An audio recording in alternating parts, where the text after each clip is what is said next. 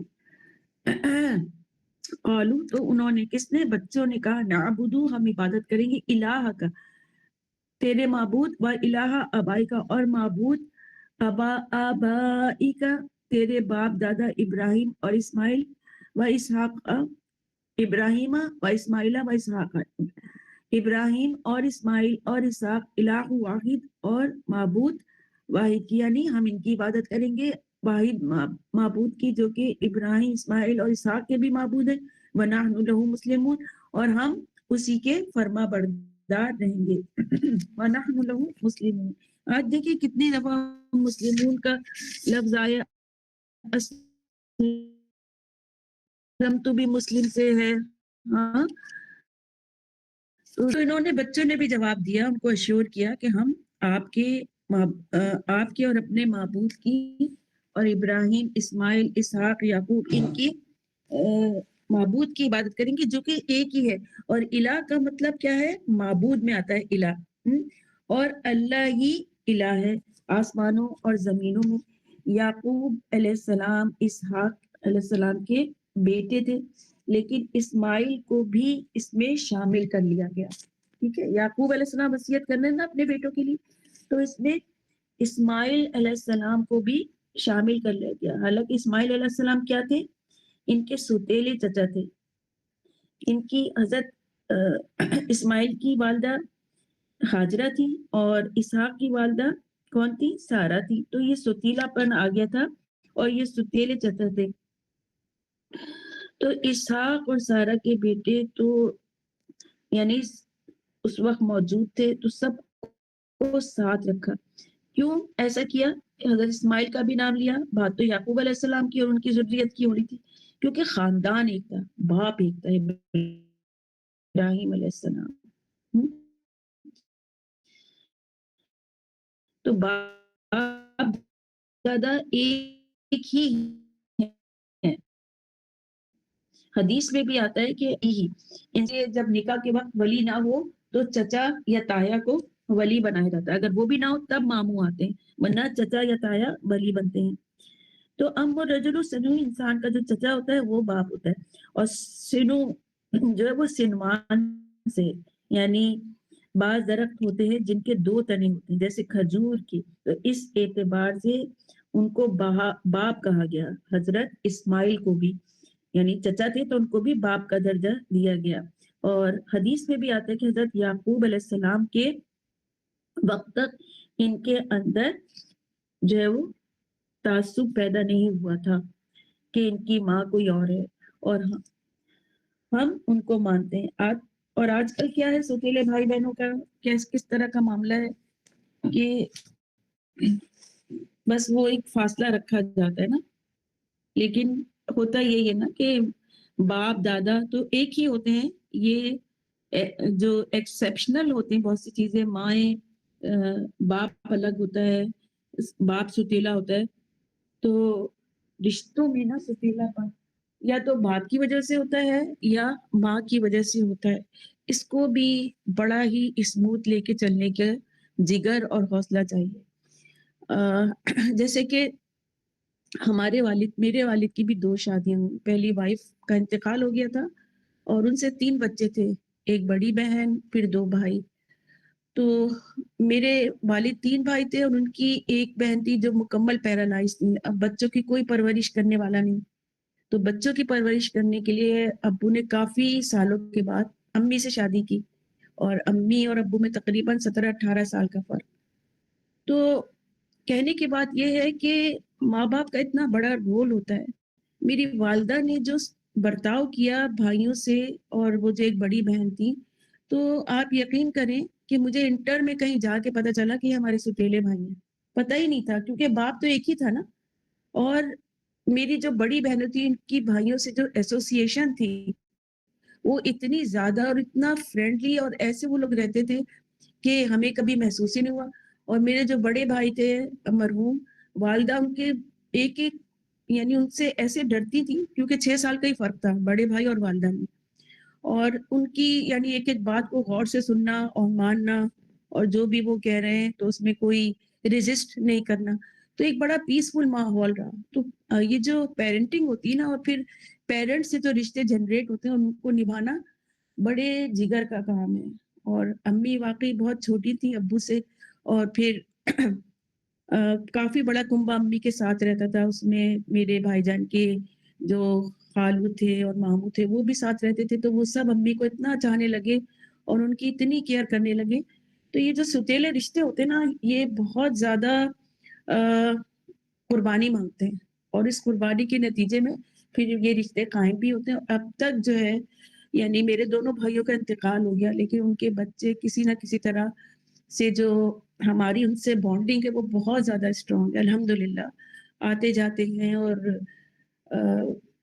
ہر طرح سے جو ہے خصوصاً میری بڑی بہن, ہم لوگ سب بہت زیادہ ان کا ہر طرح سے خیال رکھنے کی کوشش کرتے ہیں, اور ان کو کوئی بھی بات ہوتی ہے فٹافٹ فون کیا, کوئی مسئلہ ہے تو. انتقال ہونے کے باوجود بھابھیوں کا بھی انتقال ہو گیا, بچے ہی ہیں صرف.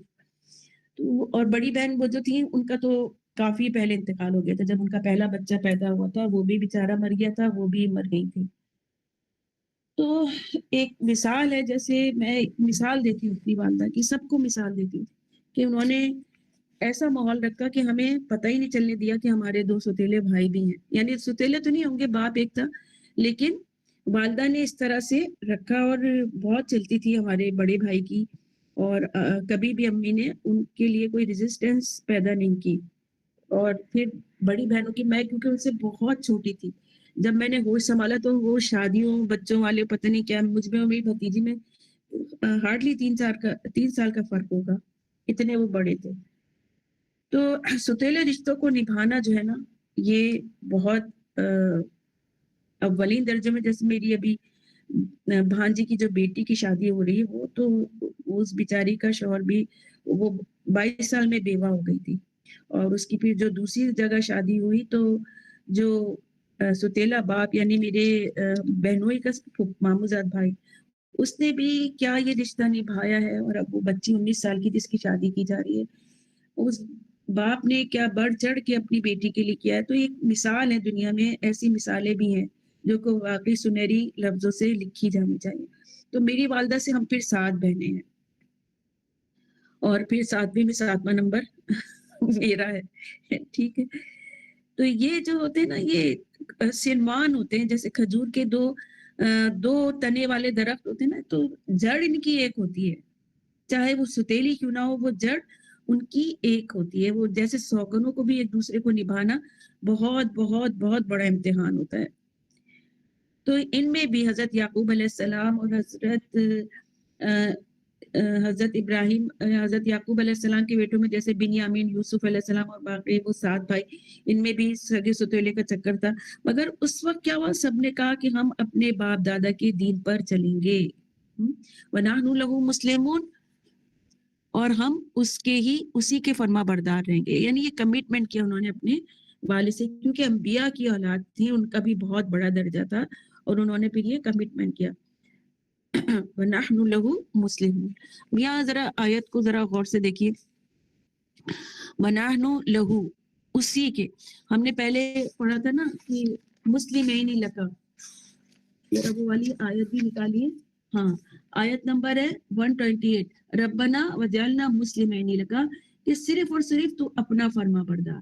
مسلمین کے بعد لکا آیا, صرف تیری, صرف تو اپنے لیے. اور یہاں پہ کیا آ رہا ہے, لہو مسلم, یہاں پہلے آ رہا ہے لہو, یعنی جو پروناؤن ہے وہ پہلے آ رہا ہے. تو یہ عربی کی بڑی خوبصورتی ہے کہ جس چیز کو بہت زیادہ ایکسرسائز کرنا ہو, جس میں بہت زیادہ تاکید کرنی ہو نا, وہاں پہ ایک پروناؤن لے آتے ہیں. تو وَنَحْنُ لَهُ مُسْلِمُونَ, کہ اے اللہ ہم صرف اور صرف تیرے فرما بردار ہیں. جیسے آتا ہے نا ایاک نعبد و ایاک نستعین, کہ ہم صرف تیری عبادت کرتے ہیں اور تجھی سے, تیری ہی تجھی سے.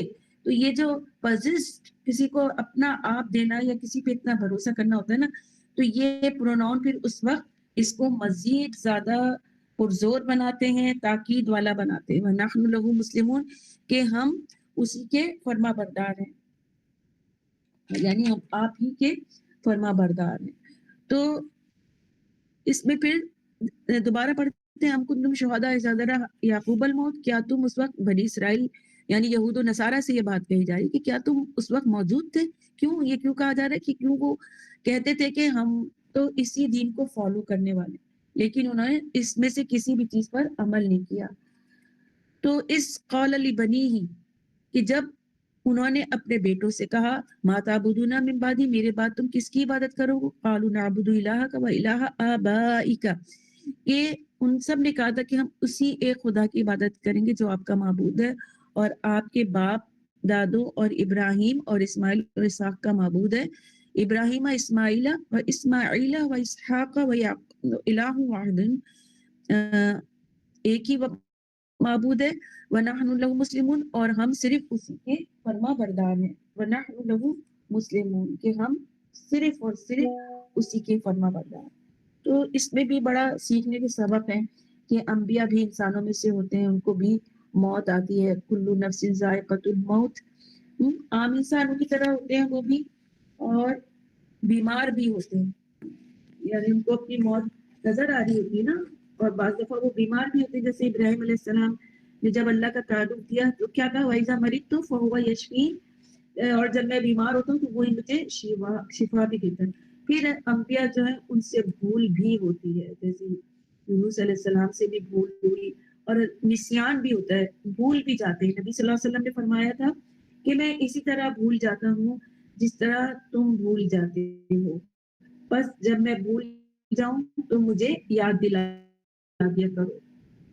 یعنی ایک دفعہ نبی صلی اللہ علیہ وسلم نماز میں ایک رکعت بھول گئے تھے تو پھر آپ کو یاد دلایا گیا تو آپ نے دوبارہ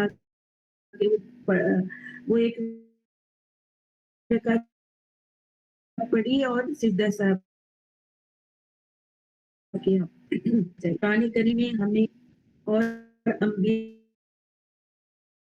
کی وصیتیں پتہ چلتی ہیں، ہمیں انبیاء کی وصیتیں پتہ چلتی ہیں. جیسے سورہ شعراء میں آتا ہے شرع لکم من الدین ووصى بها نوحا والذی اوحینا الیک وما وصینا به ابراہیم وموسیٰ وعیسیٰ، اس نے تمہارے لیے دین کا وہی راستہ مقرر کیا، وصیت فرمائی جس کی اس نے نوح کو تاکید کی، یعنی وصیت فرمائی نوح علیہ السلام کو، اور جس کی ہم نے تمہاری طرف وہی بھیجی، یعنی نبی صلی اللہ علیہ وسلم کو بھی وصیت کی، اور جس کی ہم نے ابراہیم اور موسیٰ اور عیسیٰ کو بھی وصیت کی. یعنی انبیاء علیہ السلام کو بھی وصیت کی گئی اور انہوں نے بھی وصیت کی. اور حکیم لقمان نے بھی وصیت کی تھی کہ اللہ تعبد اللہ وبالوالدین احسانا، انہوں نے بھی وصیت کی تھی. سورہ لقمان میں پوری ان کی وصیت موجود ہے. اور نبی صلی اللہ علیہ وسلم کی آخری وصیتیں بھی ہیں قرآن کریم میں اور احادیث میں. آپ کی خاص وصیتیں کیا تھیں؟ اللہ کی کتاب کو تھامنے کی وصیت.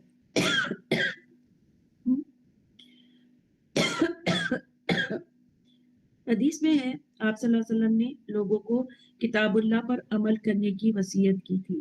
آپ صلی اللہ علیہ وسلم نے اپنی بیماری کے آخری ایام میں فرمایا رحم کے رشتے توڑنے سے بچو، یعنی آپس میں جو رحم کے رشتے ہو گئے ہیں اس کو توڑنے سے بچو. بہن بھائی چچا خالہ تایا ماموں یہ سب آپس کے ایک ہی ہے، ان کو توڑنے سے بچو. آپ صلی اللہ علیہ وسلم نے نماز کی وصیت کی، غلاموں سے حسن سلوک کی وصیت کی، قبر کو سجدہ گاہ نہ بنانے کی وصیت کی.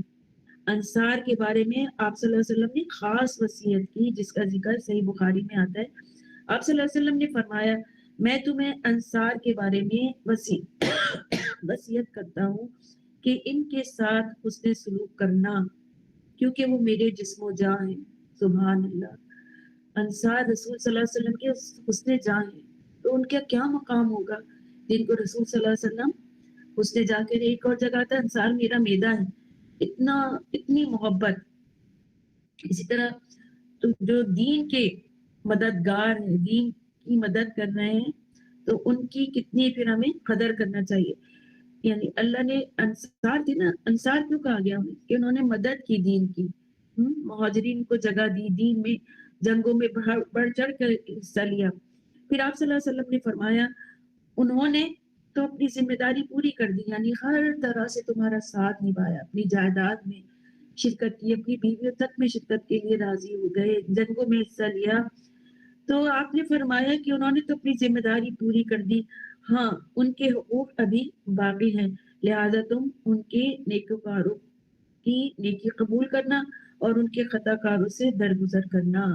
نہیں اگر ان میں سے کوئی خطا کار ہو تو اس کو درگزر کرنا، معاف کرنا۔ آپ صلی اللہ علیہ وسلم نے خون، مال، عزت کی حرمت سے متعلق وصیت کی تھی حجت الوداع کے موقع پر کہ تمہارا خون، تمہارا مال، تمہاری عزت دوسرے پر ایسی حرام ہے، نہیں تم ان کو بے عزت نہیں کر سکتے، ان کا خون نہیں کر سکتے، ان کا مال نہیں چرا سکتے۔ پھر سلف صالحین بھی وصیت کیا کرتے تھے، صحابہ کرام بھی وصیتیں لکھتے تھے۔ حضرت انس کہتے ہیں کہ صحابہ اپنی وصیتوں کے شروع میں بسم اللہ الرحمن الرحیم لکھتے تھے، اور پھر یہ بھی لکھتے تھے کہ فلاں بن فلاں کی وصیتیں ہیں، اور پھر ہمیں اپنے بچوں کو بھی وصیت کرنی چاہیے۔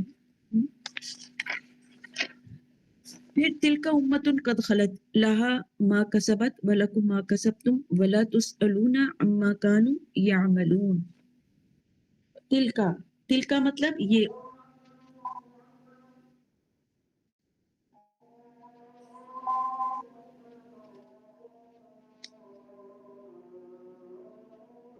اللہ اکبر اللہ،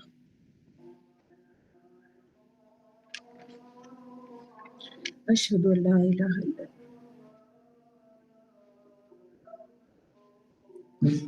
اشہد ان لا الہ،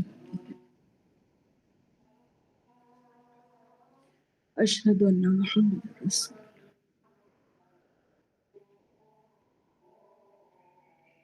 اشہد ان محمد رسول اللہ صلی اللہ علیہ وسلم۔ لا حول ولا قوة الا باللہ۔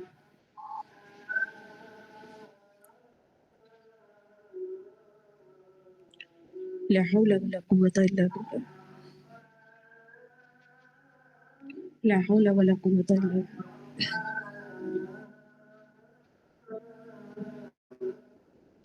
لا حول ولا قوة الا باللہ۔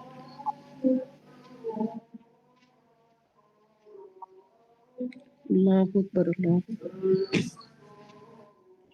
لا الہ الا اللہ، اللہم صلی علی محمد وعلی آل محمد، اللہم رب هذه الدعوة التامة والصلاة القائمة آت محمدا الوسیلة والفضیلة وبعثه مقام محمودا الذی وعدته۔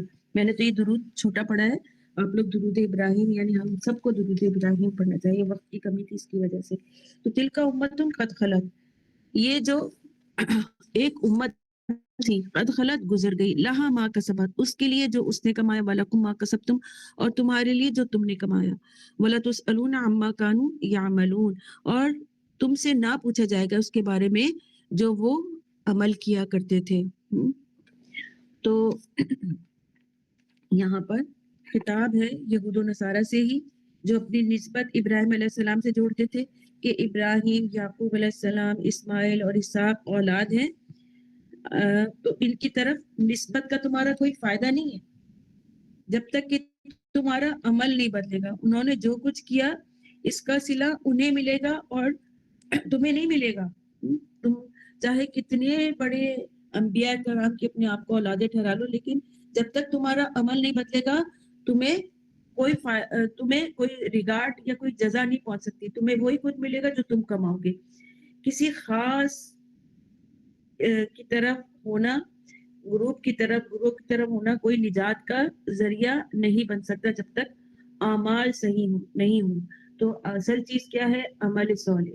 تو یہاں پہ تلکا امتن سے مراد ابراہیم، اسماعیل، اسحاق، یعقوب علیہ السلام کا گروپ ہے پورا، یہ پوری ایک امت ہے جو گزر چکی، تو انہوں نے جو کچھ کیا ان کے ساتھ ہے۔ اور مدینہ کے جو یہود ہیں آپ صلی اللہ علیہ وسلم سے، ان کے بارے میں بھی یعنی وہ آپ صلی اللہ علیہ وسلم سے ان سب انبیاء کے بارے میں جھگڑتے تھے کہ ہم تو ان کی امت میں سے ہیں اور نبی صلی اللہ علیہ وسلم کو نہیں مانتے تھے۔ تو امت کے معنی ہیں یہاں پر گروہ کے معنوں میں استعمال ہوا ہے یہاں امت۔ ویسے امت امام کو بھی کہتے ہیں، جیسے حضرت ابراہیم علیہ السلام کو کہا گیا کانا امتا واحدتن، کہ وہ ایک امت تھے، یعنی ایک امام تھے جو پوری ایک نسل کو لے کے چلے، تو ان کے اعمال ان کے ساتھ چلے گئے۔ نیک آباء و اجداد کے اعمال